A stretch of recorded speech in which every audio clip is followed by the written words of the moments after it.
What's up, NBA fan? What's up, all sports fans? This your boy JB, host of the Behind the Bench Podcast Network and channel. Just want to give a shout out to the rest of that crew, Shy, Kelvin, and Jermaine. And for everyone who's tuning in, I hope that you support Behind the Bench, become a subscriber, and help make this show the best that it can be. Oh boy, NBA is here to stay, as they say. But just want to go over some game action from last night, in particular in the NYC at the MSG, Madison Square Garden. You had the New York Knicks facing the Boston Celtics in their season opener, and as expected, two division rivals in the Atlantic faced off against each other. Where last year, I believe, the Knicks won the regular season series, and I played Boston. But since last year, Boston's made some offseason moves and acquiring Drew Holiday from the Portland Trail Blazers and traded away Malcolm Brogdon and Robert Williams. But the key move for them, I've always been a fan of this guy. I've always been a fan of him. The only thing that was been holding him back is injuries. And ironically, the player that I'm talking about, Kristaps Porzingis, a.k.a. the Unicorn, he was drafted by the New York Knicks. I believe that was like in 2014, 2015-ish, somewhere around there. And, when he reached his mark in New York, he was averaging like 24 and 12. He was playing tremendous basketball, and he could shoot. And then he suffered an ACL injury where he essentially missed 2 years of activity after he was traded to the Dallas Mavericks. But, since returning back to action, and in particular after he was traded to the Washington Wizards, he's slowly returning back to form. And if he can stay healthy, this could be the missing ingredient that Boston has been missing and pursuing that championship. And what I'm talking about is, Porzingis, he's tall enough to block shots.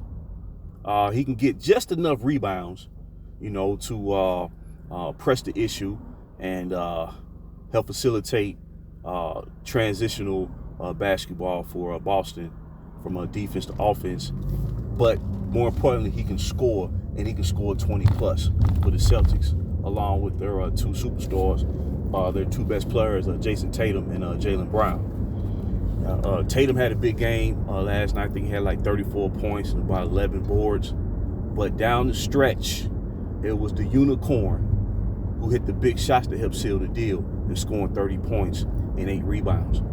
And Boston, I see the Eastern Conference is going to be an anticipated matchup and a clash between the two powerhouses of the conference, the Celtics and the Milwaukee Bucks, after they acquired Damian Lillard and maintained their core, re-signing Brook Lopez. They still have Bobby Portis. They still have Chris Middleton, and they signed Cameron Payne, and they still had Jay Crowder.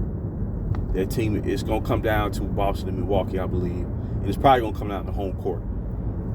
And then ultimately, which superstar of the two teams is going to play the best? That's what it's going to come down to. At least I believe that's what it's going to come down to. But a big game by the Unicorn. Like I said, that man can shoot. He can shoot. You see what I'm saying? He can stretch the defense, which allows spacing for Tatum and Brown to operate. And they still have Al Horford. You know what I'm saying? To where you can keep him. Minimize his minutes until playoff time, and I don't think Boston is going to have that slow start like they did last year. I don't believe they're going to have that slow start. But at the end of the day, Tatum, as they say normally, the best player usually determines who the best team is going to be and ultimately is going to win the championship. So that's really the last hurdle that Tatum has to overcome, as all superstars in the league have to do. You know what I'm saying? But that's why competition is so beautiful, man, because on paper, you know, everything is said to be etched in stone, but it has to be determined on the court. You know what I'm saying? But Kristaps Porzingis, big game, a.k.a. the Unicorn, dropping 30-8 in his debut with the Boston Celtics as they win on the road versus a high-quality New York Knicks team. You know what I'm saying? So it's going to be a great season, man. And like I said, once we get past this super team era and then stacking the deck and the player empowerment, the NBA is going to be awesome. And then it will remind you how great the league was during the 80s and 90s and, you know, up until the 2000s. But mainly the golden era of the NBA was considered to take place in the 80s. And then, of course, through the Michael Jordan years.